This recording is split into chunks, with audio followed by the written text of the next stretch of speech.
But for low-income households, access to the internet through libraries, schools and signal and broadband is a key tool for employment and betterment. In rural towns like mine, what is her department doing to ensure that low-income households have access to digital services?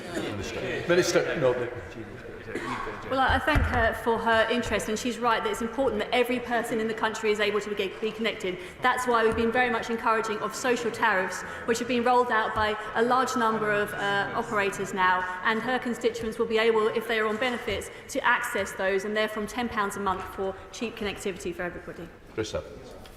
Thank you, Mr. Speaker.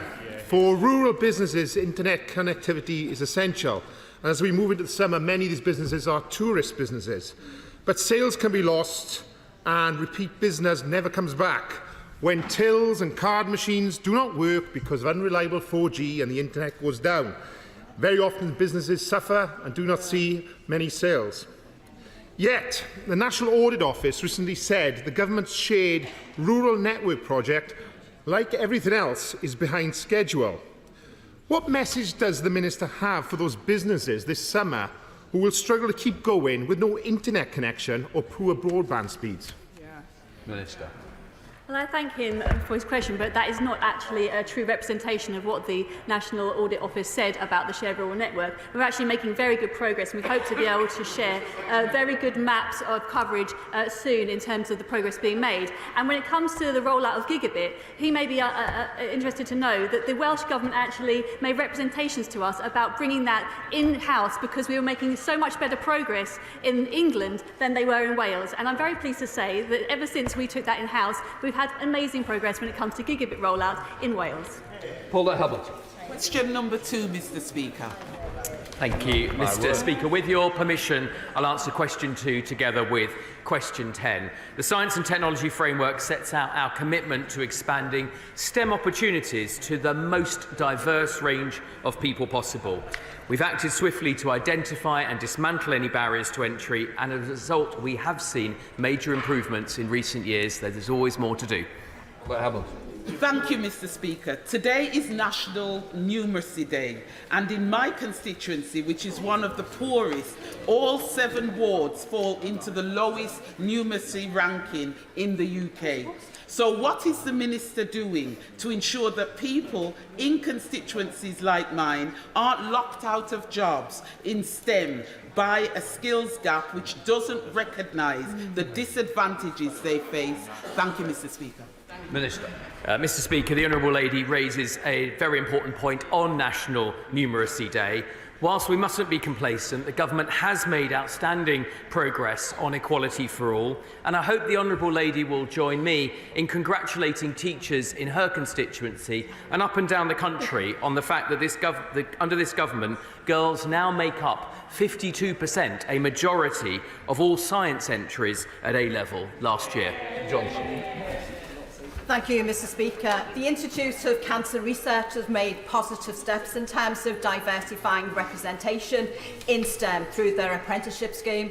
So can the Minister say what, if any, lessons you are taking from this very positive initiative to increase particularly representation from the ethnic diversity? Well, I congratulate the Institute for Cancer Research on that progress. I'd be delighted to meet with them and hear what development they're making, as with my honourable friends. Under this Government, we've increased the number of apprenticeships. Unfortunately, under the proposals from the opposition side opposite, they'd actually halve the number of apprenticeships that we would have. James Gray.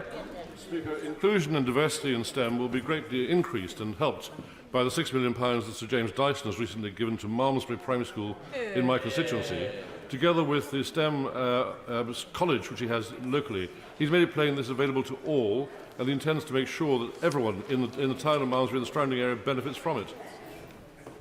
Well, I commend the Honourable Member and Sir James Dyson for that initiative. It'd be wonderful to see many more such initiatives across the whole of the country, and I and my colleagues would be delighted to work with any philanthropist seeking to do such.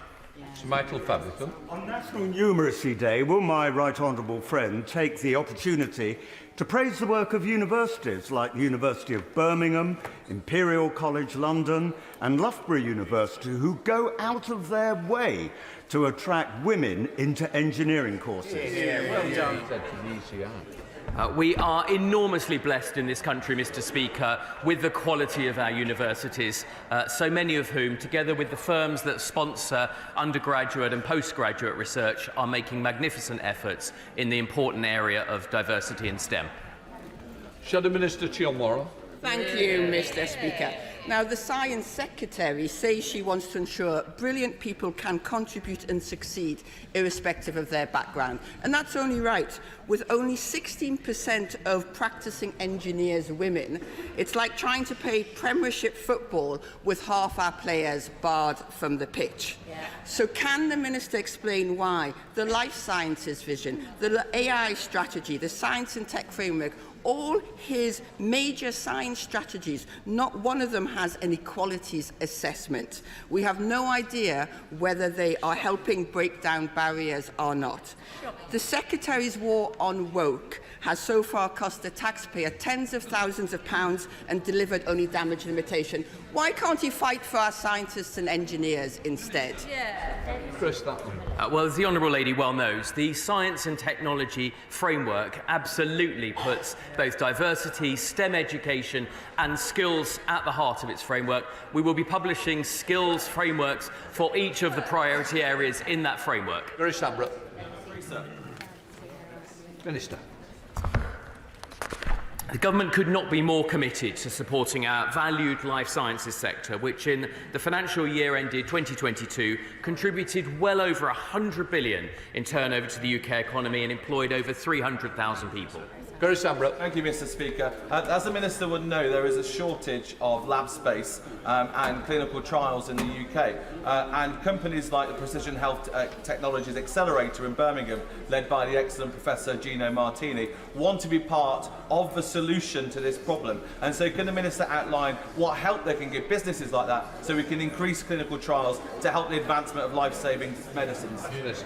Mr. Speaker, my honourable friend for Birmingham Northcliffe is absolutely right that such is the growth of this important sector. We do need more lab space quickly. The Precision Health Technologies Accelerator does some amazing work in his constituency, Birmingham, and I've personally benefited from the advice of Professor Martini in the Life Sciences Real Estate Working Group to knock down barriers to building, many of which are sadly the fault of Labour councils. Andrew Gwynn. Thank you. Dementia and Alzheimer's remain the largest cause of death in the United Kingdom. The government pledged in 2019 to fund dementia research. So what more is he doing to make sure that we have early diagnosis, access to trials and support life sciences to transform dementia outcomes? Mr. Speaker, dementia is a crippling disease for so many people. It will touch so many people's lives. It was why I and the Health Secretary recently were able to host the heads of the Dementia Mission, number 10, to announce more funding. And I'd be very happy to meet with the Honourable Member and any representatives from dementia in his constituency. SNP spokesperson Coral Monaghan. Thank you, Mr. Speaker. A facility that would enable GMP phage manufacturing would be a real asset to many companies working in this field and would play a key part in tackling antimicrobial resistance. So rather than selling off the Rosalind Franklin Institute, what consideration has been given to repurposing it as a GMP facility for phage production?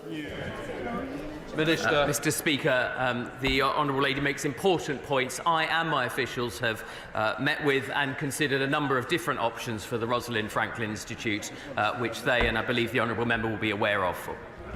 Teresa Villiers. Question number 5, Mr. Speaker, sir. Minister. Mr. Speaker, with the government providing record levels of taxpayer funding for research, my right honourable friend is absolutely right to highlight the opportunity to improve productivity. It's why a priority for research councils is to focus on innovation, not just discovery, so that British taxpayers feel the benefits of faster economic growth, rising living standards and better health outcomes. Teresa Villiers. As I saw during a recent visit to Chase Farm Hospital, better digital systems can dramatically improve NHS productivity. AI can contribute to this too. So will the government use its science and research budget to increase NHS output, improve outcomes for patients and get waiting lists down? Yes, Mr. Speaker, that is exactly what we are doing. On Monday, the Prime Minister announced £15.5 million to roll out artificial intelligence radiotherapy that locates cancer cells 2.5 times quicker, helping reduce those anxious days for patients and their families when waiting for their diagnosis. Of course, that's only affordable thanks to the fact that our plan for the economy is working. Labour have no plan and would end up having to cut the research budget. Simon Fell. Number 6, please, sir. Thank you, Mr. Speaker. Through Project Gigabit, we've signed 31 contracts to bring lightning-fast broadband to a further 780,000 rural homes and businesses across our country. Gigabit-capable connections are already being made in Barrow and Furness through our investment in Cumbria. The shared rural network has already delivered substantial improvements in mobile coverage. Simon Fell. Thank you, Mr. Speaker, and thank you to the Minister for her answer as well. I'm delighted to see that Project Gigabit is delivering for Barrow and Furness. We've got Fibrous delivering to the procured areas, we've got companies like Vonius delivering to Walney now, and healthy competition. But I wonder if I could ask my honourable friend what consideration she's given to rolling out truly technology-agnostic solutions to make that final mile better connected. Minister. Well, first I'd like to thank my honourable friend for his role as Rural Connectivity Champion, and I discussed that role yesterday with the Environment Minister, my honourable friend for Keighley. I'm pleased to see that he has recently attended a visit to see how a supplier, Volnius, is investing in a wireless solution for premises on Walney Island. I want to assure him we already take a technology-agnostic approach to our contracts, with some suppliers using wireless connectivity, and also we're exploring fixed wireless access and low Earth orbit satellites. Richard Bourne. Number 8, please, Mr. Speaker. Minister. Thank you, Mr. Speaker. The government has been absolutely clear that no one should be left behind in the digital age. Digital inclusion is a cross-cutting issue spanning many areas. I chair the Cross-Whitehall Ministerial Group for Digital Inclusion to drive progress and accountability across government, and we have increased our frequency of meeting. That's how important we see this issue. And I meet regularly with relevant organisations, including attending the Centre for Social Justice Digital Exclusion Roundtable and the upcoming Digital Inclusion APPG. Richard Bourne. Digital inclusion only works when people trust website links. My constituent let me know that by clicking on a dodgy link, he was tricked into making an investment of over £108,000, which turned out to be a scam. The government's latest digital inclusion strategy was written 10 years ago. Does the Minister accept that there are good reasons why many older people want, when making investments or doing their banking, to be able to look somebody in the eyes? Thank you, Mr. Speaker. I think choice is important in this issue, and that's why our digital inclusion approach is cross-cutting across many departments. I'm sorry to hear the case of his constituent. I'm happy for him to write to me, and I can talk to him about our national fraud strategy as well. Grim Cates. The world on our lives is growing every day, but we don't yet know enough about the consequences for society, democracy, or indeed our children, because the data held by tech companies is not visible to government, regulators, researchers or the public. So could my honourable friend update the House on measures to open up access to this data? And in particular, will he commit government to support to amendments to the Data Protection and Digital Information Bill, tabled by Lord Bethell in the other place, to introduce a Data for Researchers scheme? Yeah. I thank the honourable friend for all her campaigning on this issue and other online safety-related issues. We've had a number of engagements. The government said very clearly that it would explore the issue of data access for researchers on online safety during the passage of the Online Safety Bill. We are aware of the amendments and the debate during the DPDI, and I encourage the honourable member to watch this space, as we'll be reporting in due course. Andrew Rosler. Number 9, Mr. Speaker. Mr. Speaker, the day cannot come quickly enough that we're able to eliminate animal testing, though we're not there yet. We're committed to supporting the strategy to replace, reduce and refine the use of animals in research, and since taking office I have doubled the investment in non-animal method research to 20 million this year.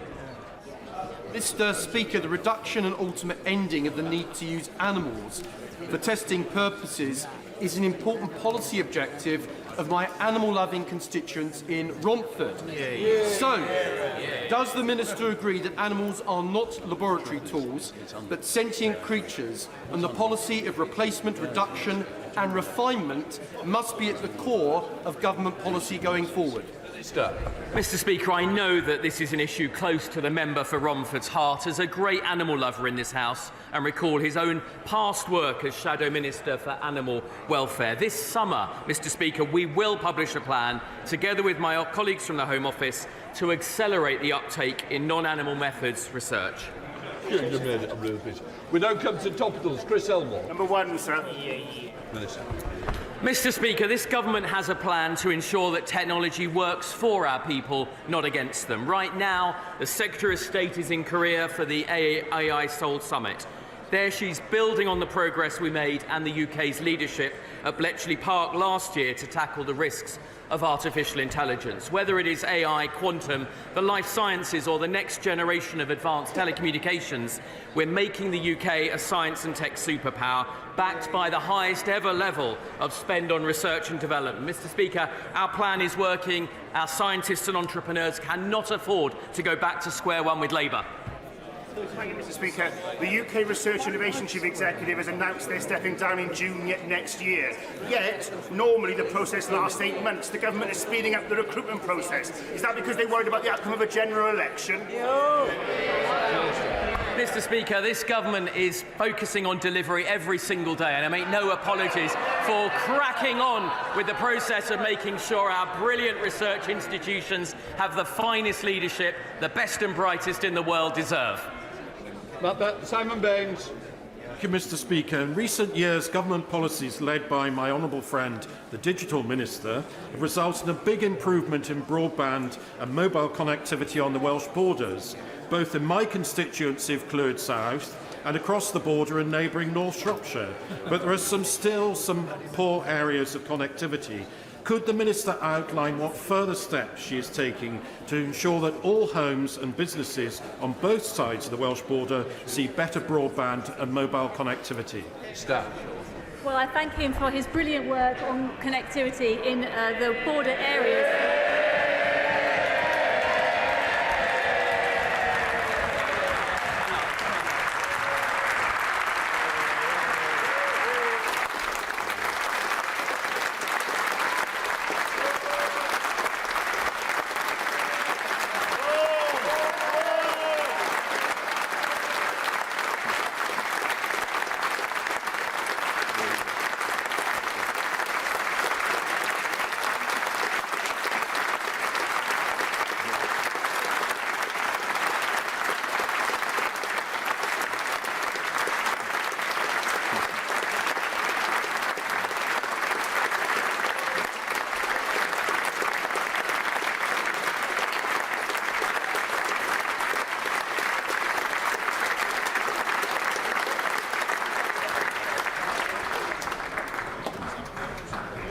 As you know, we don't allow a clapping, but this is an exception.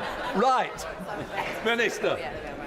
Me just to say welcome back to the honourable friend for South Thanet. What an appropriate way to walk in on science questions for the new bionic MP. And may I just answer the question about broadband? My honourable friend has been a fantastic champion for connectivity on the border. There will be contracts covering North Shropshire and also parts of Wales as we get the Type C off the ground. And so I hope for better connectivity very soon for his constituents. General Minister Matt Robin. Thank you, Mr. Speaker, and it's good to see the honourable member for Thanet back in his place. Mr. Speaker, last year the UK hosted the AI Safety Summit and it set up the AI Safety Institute. However, since then, developers of Frontier AI have refused to share information with the Safety Institute, leaving it toothless. Labour has repeatedly called for binding regulation to support safety. So with the Secretary of State discussing the future of AI this week, isn't it high time for the government to finally agree to binding regulation? Thank you, Mr. Speaker. I do not agree with that categorisation. The truth is, with the Bletchley Summit, we had a world-leading summit. We took a front-foot approach, and now we are co-hosting the Seoul Summit, which is bringing together AI nations, AI companies, top experts, and academia and civil society. We've always been clear. We are going to make sure that our regulators do the job that they need to do, and we'll, of course, at some point, we will legislate. But, of course, we have a plan. Our plan is working. The Labour Party cannot tell us what they would legislate for. They do not have a plan. Thank you, Mr. Speaker. Does the Minister agree with me that the large sums of money, of taxpayers' monies, channelled to organisations like the Arts and Humanities Funding Council on woke-driven projects, that these monies should be spent on other high-tech projects, such as, for example, the tagging of illegal migrants in this country so we can quickly locate, deport, starting in Dudley? Well, Mr. Speaker, funding councils must be accountable for their own individual decisions. My honourable friend for Dudley North reflects, no doubt, the concern of his constituents who expect in return for the record levels of research that we're spending on the discovery of life-saving medicines or groundbreaking technology in return for their hard-earned taxpayers' money. Final question, Andrew Bridgen. A representative of the World Economic Forum told the audience at Davos that, and I quote, "We own the science." What steps is the government taking to ensure that scientific research in the UK is impartial, objective and ethical, regardless of who's funding it?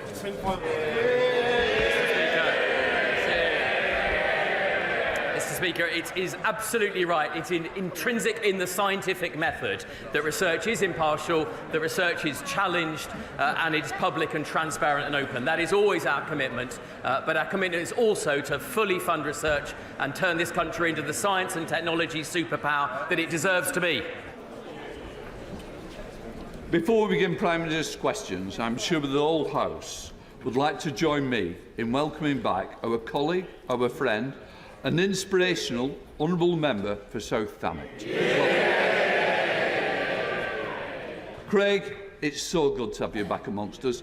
You are the man of the moment, and I met your daughter, who is going to be the daughter of the moment with her birthday tomorrow. So can I say to you and your family, it is an inspiration to people in this country who've suffered with sepsis. You have shown us the way forward. Thank you for everything.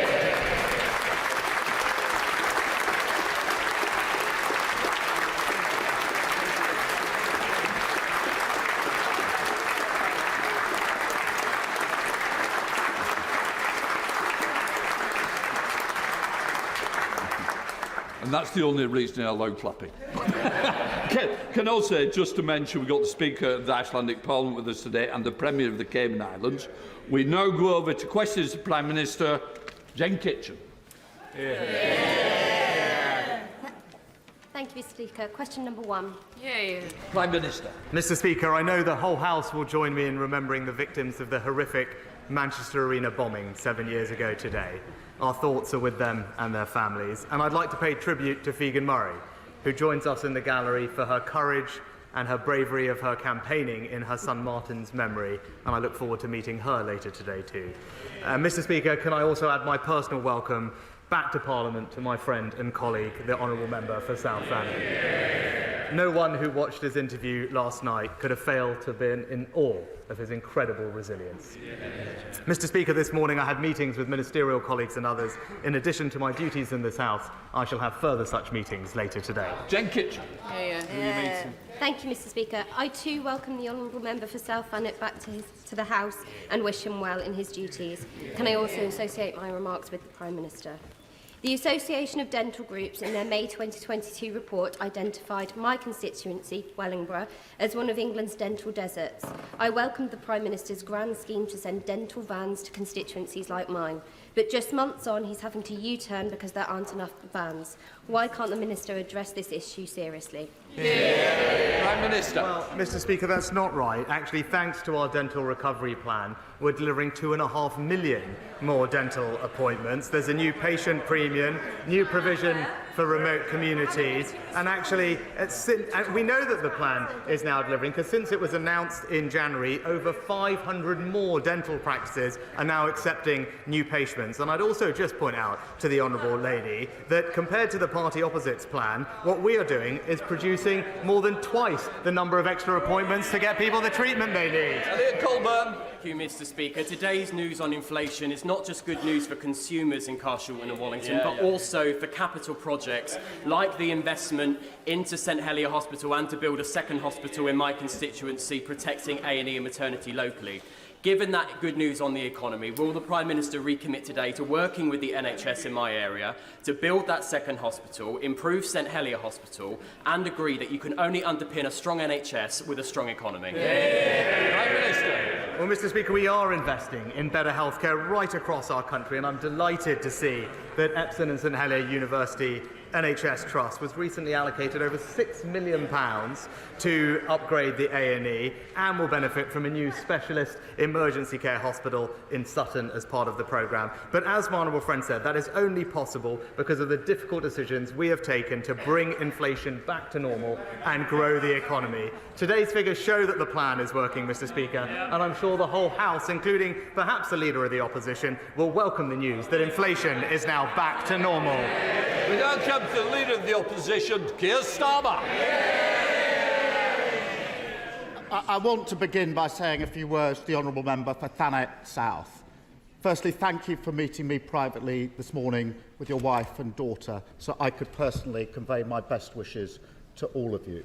Yeah. Secondly, on some occasions, and there aren't many, this House genuinely comes together as one, and we do so today to pay tribute to your courage and determination in not only coming through an awful ordeal, but by being here today with us in this chamber. Yeah. And thirdly, I want to acknowledge your deep sense of service. I think politics is about service. And resuming your duties as an MP, being here today, shows us it's an example for all of us of your deep sense of service. And we thank you for it. Yeah. I also welcome Figen Murray, who is up in the gallery. She lost her son, Martin, 7 years ago today in the Manchester Arena attacks, and we remember everybody who was lost in that awful attack. She's campaigning for Martin's Law, which we must make a reality as soon as possible. Yeah. Mr. Speaker, the infected blood scandal reflects a profound failure across almost every part of the British state. On Monday in our apologies and yesterday on the question of compensation, this House was united. But too many times we've heard similar sentiments from that dispatch box and from this one. There are many hard yards to go. So does the Prime Minister agree with me that we will only now make real progress if we finally tackle the lack of openness, transparency and candour that Sir Brian Langstaff identified as having prolonged the victim's suffering for decades? Yeah. Minister. Yes, Mr. Speaker. The inquiry was established to get to the truth and provide answers, and this week's report represented a hugely significant moment for the community. This was an appalling scandal, and I think the whole House is grateful to the diligent work of all those who have supported Sir Brian Langstaff and the inquiry's work. And I also pay tribute to the bravery of every individual who has come forward and told their story in their fight for justice. Their voices have now finally been heard, and I agree with the honourable gentleman. We will listen to them and ensure that nothing like this can ever happen in our country again. Keir Starmer. Thank you, Mr. Speaker. The infected blood scandal is shocking, truly shocking, but it's not unique. The story is familiar. Concerns raised but ignored, reports written but not acted on, victims and their families campaigning for years just to be heard. So I want to focus in, if I may, on the duty of candour, or lack of it, which has been a failing in scandal after scandal, injustice after injustice, from Grenfell to Horizon, Hillsborough, and now infected blood. And I've read the government has called for evidence about the duty of candour in health, but I can't think of a single example where that duty of candour should not apply to all public servants across the board. And I don't think it's possible for any of us to stand at these dispatch boxes and honestly say, never again, unless we address it. So does the Prime Minister agree that the time has now come for the duty of candour to be clearly enshrined in law across the board? Mr. Speaker, I am, of course, aware of the recommendation made by Sir Brian Langstaff in the final report of the inquiry in relation to duties of candour and accountability, and indeed my honourable friend previously introduced the duty of candour into the health service. It is important that the government takes time to fully digest the gravity of the findings of the report. The wrongs which have been committed are devastating and life-altering for so many. Ensuring that nothing like this ever happens again is a priority, and of course we are sympathetic to that and going through the recommendations in detail at the moment before providing a comprehensive response. But of course, given the situation and the gravity of the findings, it's a recommendation that there is an enormous amount of sympathy for. Thank you. I understand the Prime Minister wants to look at the recommendations in detail and to come back to them in due course. But we can't look away on this duty of candour. So can I at least ask the Prime Minister to expand the call for evidence on the duty of candour beyond health? We do owe that to the victims of Hillsborough and Horizon. And to work across the House to establish a far-reaching and binding duty of candour just as quickly as possible. Well, Mr. Speaker, I think the honourable gentleman will remember on Monday I said very specifically that the patterns and behaviour that we had seen in this appalling tragedy have been replicated in others, and I mentioned Hillsborough specifically. So I'm very aware that there are structural and behavioural cultural problems that we do need to fix. The duty of candour is something that, as I said, the principle, and there is an enormous amount of support for the principle of and sympathy for. He will understand we are digesting the full contents of the report, but of course we want to right the wrongs of the past and crucially ensure that nothing like this happens ever again. Thank you, Mr. Speaker. In his report, Sir Brian identified individual failures, a number of them, even cover-ups. But alongside that, he also found equally important and harder to reach institutional and cultural failings, including in the NHS. A defensive attitude which refused to acknowledge problems, the silencing of those who raised concerns, and a total failure of leadership when faced with the truth. Now, the NHS does a remarkable job every day, but that is indefensible. Does the Prime Minister agree that the very culture of the NHS needs to change? Yes, Mr. Speaker, and again, I think in response specifically to the question from my honourable friend, the member for Bromsgrove, we discussed this on Monday, and the NHS, of course, provides life-saving care to so many people every single day, for which we're enormously grateful. But it is absolutely clear, as the report makes crystal clear, that there were significant failings. The NHS failed. It failed people, it let them down. It's right that they are held accountable for that and learn the lessons. Now, there clearly have been improvements and changes in medical practice since that time, but going forward, we need to go through the full recommendations of Sir Brian Langstaff's report and hold the NHS to account for bringing through the changes that are necessary. We need reform, we need change, and I've seen firsthand how important reform is during my time running the Crown Prosecution Service. But I also saw how hard it is, particularly on cultural issues.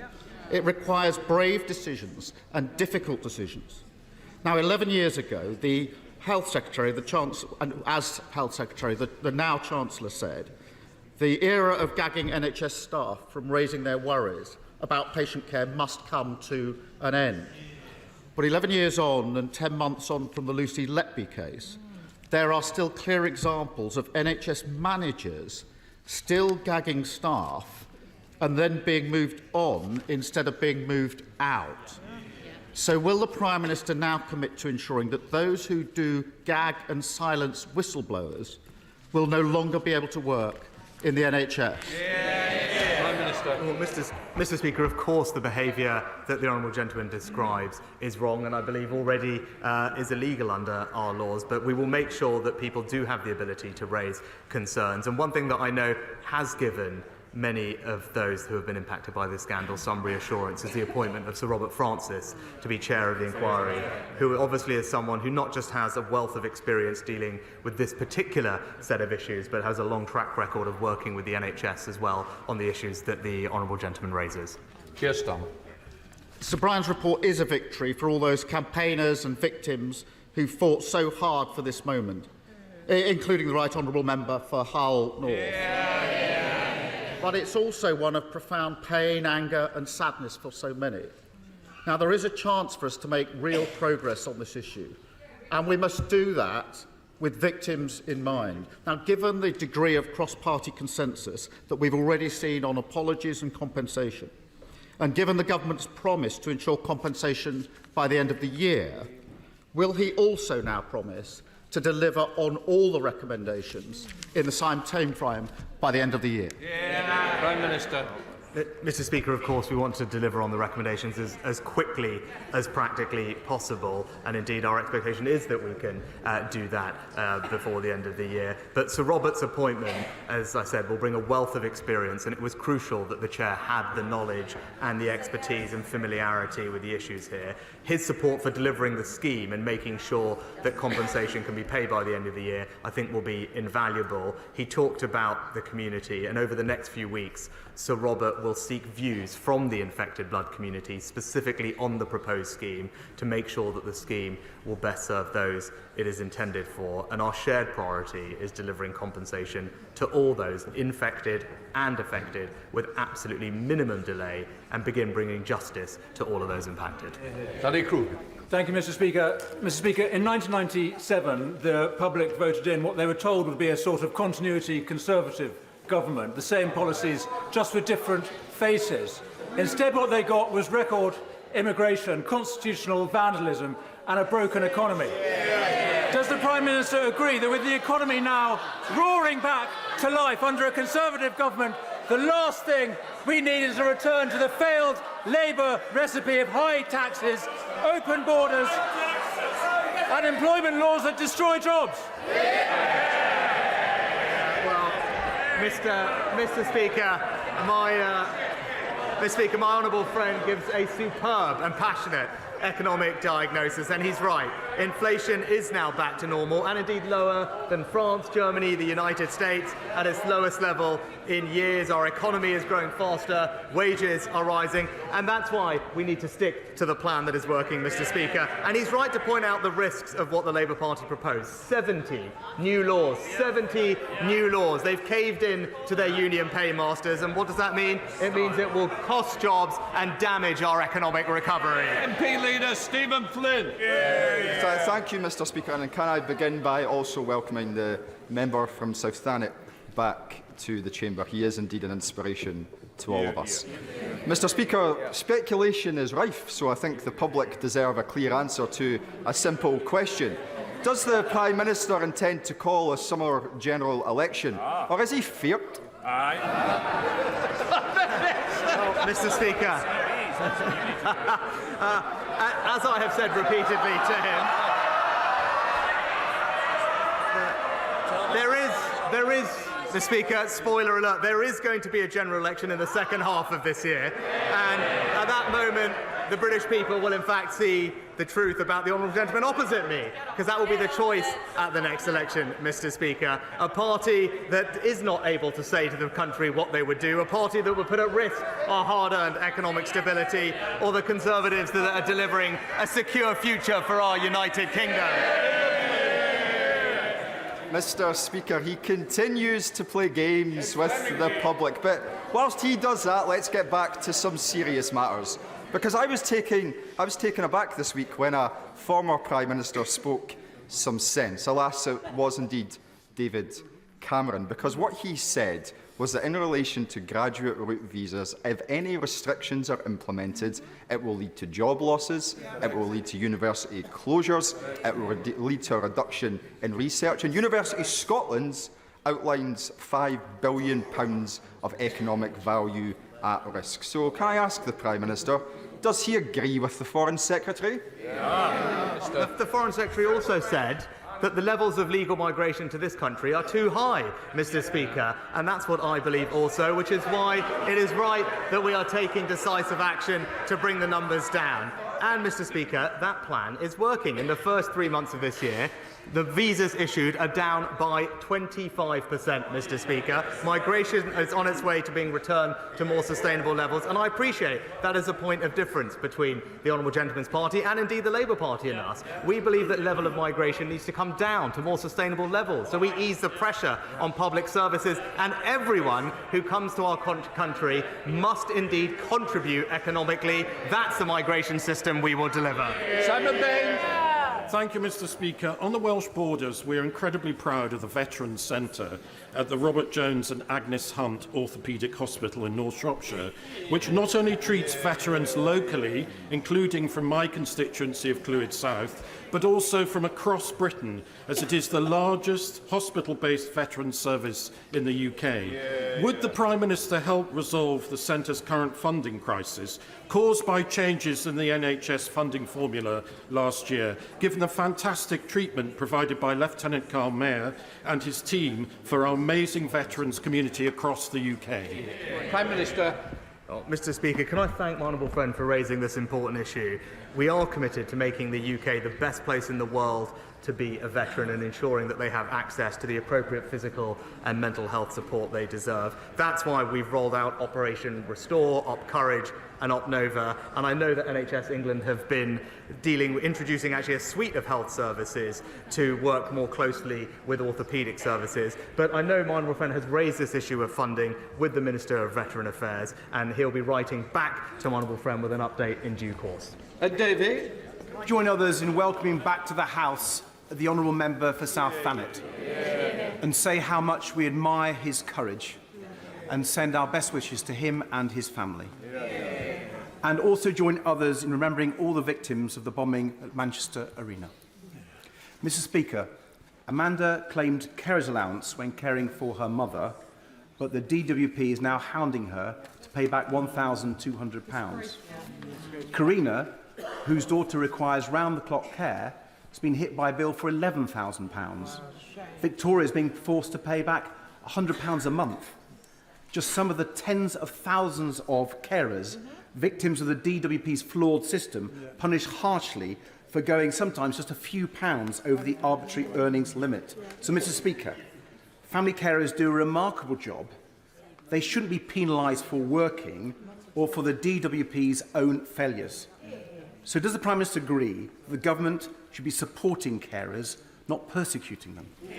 Prime Minister. Mr. Speaker, the government recognises the contribution and sacrifices that carers up and down the country so often make to care for others, and that's why we've increased carers' allowance by almost £1,500 since 2010. It's why we introduced carers' leave, and indeed it's why the Better Care Fund funds respite care breaks for carers, which have been, I know, warmly welcomed and used. Now, in the rare number of cases where individuals haven't appropriately informed DWP about a change in their circumstances, DWP have then rightly sought to recover overpayments, as they would be expected to, in order to ensure the integrity of the system and protecting the taxpayer. But of course, they will work with anyone who is struggling with their repayment terms and will always look to negotiate an affordable repayment plan. Thank you, Mr. Speaker, and may I also extend my welcome to the Honourable Member for Thanet South. The £8 billion made available by the Government for the repair of roads and potholes is very welcome. However, some local authorities, such as Cambridgeshire County Council and Peterborough City Council, which serve my constituency, sometimes use inferior material, so the works need to be done again in a few months' time. And that's an issue that applies to many constituencies across the country. So will the Prime Minister use his influence to ensure that there are tough quality specifications so that the repairs can last much longer? Mr. Speaker, I'm proud that we've announced an additional £8 billion for roads resurfacing over the next decade, money made available through the reallocation of HS2 fundings, and that will mean fewer potholes and smoother, safer roads across our country. But I agree with my right honourable friend. It is of the utmost importance that these repairs are completed with high-quality materials, and I join him in calling on Cambridgeshire County Council and Peterborough Council to make sure that they deliver that for his residents. Thank you, Mr. Speaker. In the wee small hours of Saturday morning, I received an email, and I apologise for my language, Mr. Speaker, calling me a fucking parasite, a rat and a piece of shit. This came in response to my challenging the appropriateness of a US citizen, Michael Francesi, who is doing a tour in the UK and as part of that tour advocating publicly for the self-proclaimed misogynist influencers Andrew and Tristan Tate, who are encouraging toxic attitudes among young men in this country. Can I ask the Prime Minister, who has spoken about banning hate preachers from entering the UK, if he will extend this to misogynists? Mr. Speaker, those who seek to divide us, undermine our values and indeed intimidate and threaten others have no place in our society, and we will not hesitate to use not just the full force of the law but also our immigration regime to make sure we have security and cohesion in this country. Sir John Whittington. Mr. Speaker, the population of Malden is rising rapidly, and for over 20 years my constituents have been promised a new hospital. Yet Mid and South Essex ICB are now proposing to close the existing St Peter's Hospital without any replacement, leaving my constituents and those of my right honourable friend for Whittam having to travel up to 30 miles for some treatments. Will my right honourable friend ask ministers to tell the ICB to withdraw this proposal and to commission an independent assessment of how best to provide quality local health services that my constituents and my right friends deserve? Prime Minister. Can I commend my honourable friend for his commitment to his constituents? I know that he and my right honourable friend, the member for Witham, met both the Minister of State for Health and Secondary Care and the Minister for Social Care recently to discuss this. I understand that the ICB have extended their consultation by 3 weeks to ensure that more consideration could be given and voices could be heard, but I will ensure that the relevant minister keeps my right honourable friend updated on the progress of this. John Davey. Thank you, Mr. Speaker. My constituent has recently applied to move from her council home because she can no longer walk up the stairs and she is in constant pain. She has been waiting for a knee operation for over 2 years and she has become progressively worse. She feels forgotten and neglected. Does the Prime Minister agree with me that his government is failing and this country is waiting for a Labour government to bring down NHS waiting lists? Mr. Speaker, of course, I'm sorry to hear about the experience of the honourable lady's constituent, and we are putting more money, rolling out more elective surgical hubs to bring the waiting list down. She talks about the difference that the Labour Party would make to the NHS. Her constituents would just look to Wales to see what is happening when it comes to the NHS. A quarter of the Welsh population on a waiting list. The worst emergency care performance in Great Britain. People on long waiting lists 5 times more than they are in England, and on average, people waiting 40% longer for treatment. That's the reality of Labour in the NHS. Failing. 40 years ago, Mrs Thatcher described high inflation as a destroyer of industry, of jobs and savings.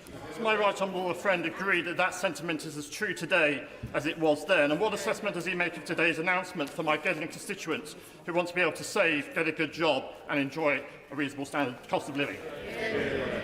My honourable friend is right that today does mark a major moment for the economy. Not only have we halved inflation, but it has returned back to normal thanks to the collective hard work and sacrifice and resilience of people up and down the country. And this is further proof that our plan is working. Mortgage rates have come down, energy bills have come down, taxes are being cut, and inflation now back to normal. That shows that when you stick to the plan, we can look forward to a brighter future. But my honourable friend is right to point out the alternative. Labour Party imposing £2,000 of tax rises. That's what the country would put stability at risk. Well, Thank you, Mr. Speaker. England's Chief Medical Officer said that reducing sewage in rivers and seas is a public health priority, highlighting the problems dumping untreated sewage causes. Even the treated sewage, which is continuously discharged into rivers and seas, contains faecal matter. Water firms are now asking for bills to go up by up to 91% when they've paid out billions to shareholders and neglected pipework and infrastructure.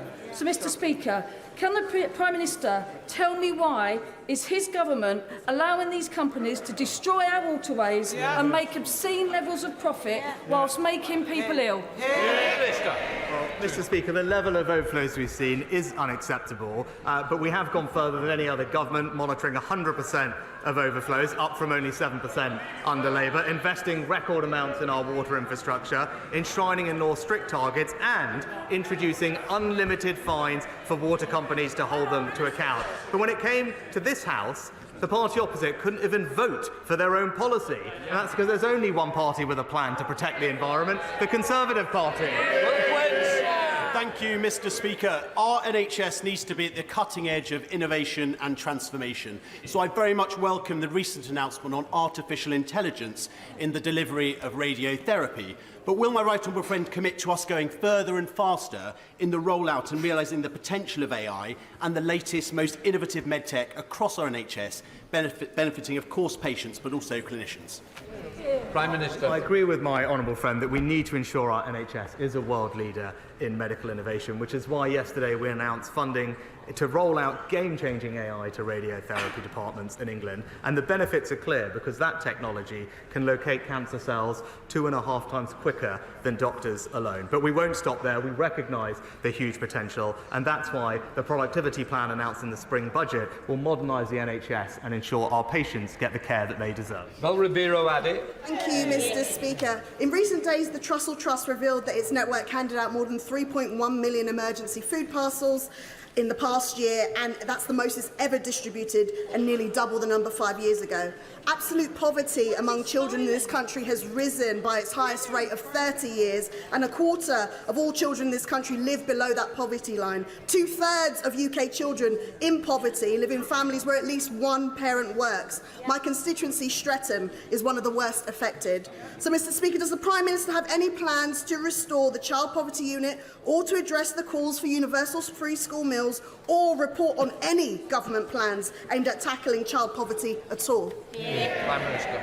Mr. Speaker, nobody wants to see any child grow up in poverty, and that's why I'm pleased that the record of this and previous governments has reduced not just the number of people living in poverty, but the number of children living in poverty, thanks to our measures to strengthen the economy. But when it comes to supporting children who are vulnerable with their food, we've extended the Holiday Activity and Food Programme with £200 million of funding, and we're investing £30 million in our National School Breakfast Programme, which will now run until the end of the summer term. Baron. Thank you, Mr. Speaker. The best ways of helping people with the cost of living is to cut their taxes, keep unemployment low, and get inflation down. Things this government are doing. What is the Prime Minister's assessment of how the very welcome news of today's reduction in inflation going to help both businesses and families with the costs they face? Well, Mr. Speaker, my honourable friend is exactly right in his analysis of how to help working families and our country. And thanks to the difficult decisions we have taken, inflation today is back to normal, which is a very welcome moment. Of course, there's more work to do. Of course, people are only just starting to feel the benefits, but it's clear that the plan is working. And that's why we have also been able to deliver significant tax cuts worth £900 to the average worker in our country. This is all progress that would absolutely be put at risk by the party opposite. Ivan Farley. Thank you, Mr. Speaker. Harland & Wolff is an iconic cornerstone of the UK's future shipbuilding, defence and energy capabilities. Harland & Wolff has saved 4 shipyards from administration, invested millions, and now employs 1,500 workers across England, Scotland and Northern Ireland, many of whom are my constituents. Approval of the company's export development guarantee is crucial to consolidate this progress. Will the Prime Minister ensure that this is achieved? Well, can I thank the honourable gentleman for his question. The government is committed to supporting the UK shipbuilding sector right across the nation, and I've seen firsthand what companies like Harland and Wolff and the role that they play in the economy. Whilst I'll understand I can't comment specifically on the details of any individual case due to commercial sensitivity, I can assure him that we are working closely with Harland and Wolff in their request for a UKEF guaranteed loan. It is under consideration, and can I also pay tribute to the Right Honourable Member for East Belfast for all he does to be a strong advocate for the company too. Jason McCartney. Thank you, Mr. Speaker. The smart new £15 million accident and emergency unit at Huddersfield Royal Infirmary opened in the early hours of this morning. Will the Prime Minister join me in thanking the team at HRI, welcoming the new doctors and nurses who have been recruited for the A&E unit? And does he agree with me that alongside the new teaching block at Greenhead College, the West Yorkshire Investment Zone and the Trans-Pennine Rail upgrade, it shows that we are delivering for my constituents in the Home and Colne Valleys and Lindley? Well, Mr. Speaker, can I congratulate my honourable friend and his constituents for the brand new A&E department at the Huddersfield Royal Hospital. It is, as he said, a real game changer for residents, and it's not the only piece of delivery in his area. He mentioned the Trans-Pennine Rail upgrade, delivering faster journeys, but also levelling up projects like Huddersfield's Open Market and the new teaching block at Greenhead College. It shows that it's the Conservatives that are delivering on the priorities of his local community. Chief prosecutor seeking arrest warrants for Israeli and Hamas leaders for war crimes and crimes against humanity. This House does not aid and abet Hamas, but it does aid and abet Israel through arms sales like components for Israeli F-35s, known as the most lethal fighter jet on earth, which are raining down hell on Gaza. So, will the Prime Minister uphold international law, drop the nonsense about the most robust licensing system in the world, and end arms sales to Israel? And if the ICC issues arrest warrants, will he comply and ensure that these individuals are arrested if they enter the UK? Mr. Speaker, always nice to see the Change Labour Party in action.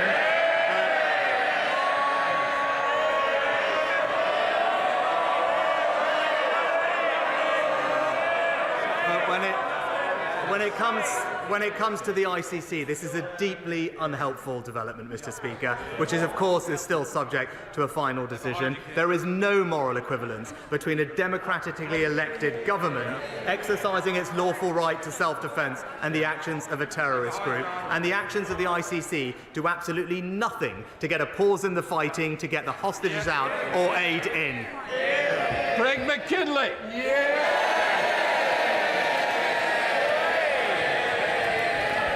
Thank you, Mr. Speaker. This is an emotional day for me, and if you would indulge me to say a few thanks, because there are a few are due.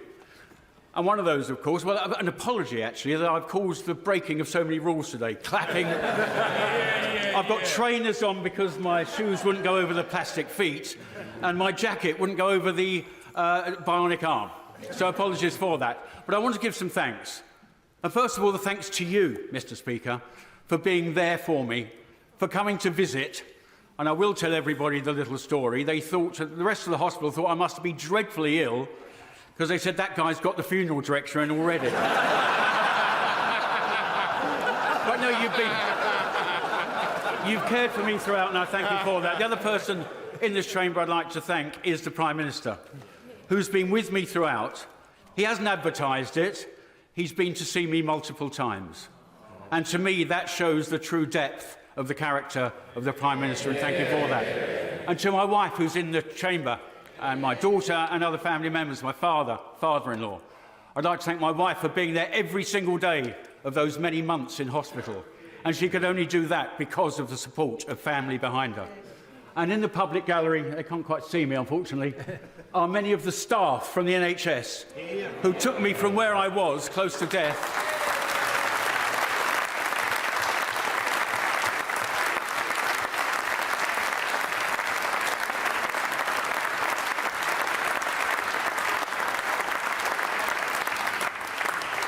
they took me from close to death to where I am today, so thank you for that. I'm not entirely sure I'm that happy that the two surgeons who took this lot off are there, but never mind.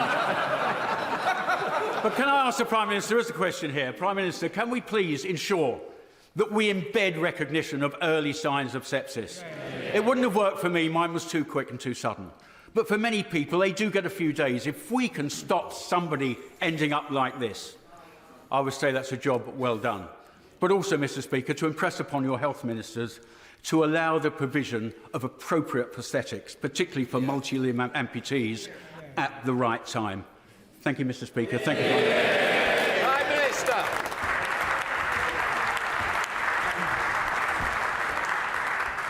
Mr. Speaker, it's so wonderful to hear from my honourable friend. Can I thank him for his kind words, but also personally pay tribute to his family who are here. And I know firsthand the extraordinary job they did to support him over the past several months, and they all deserve our absolute admiration and thanks for what they've done.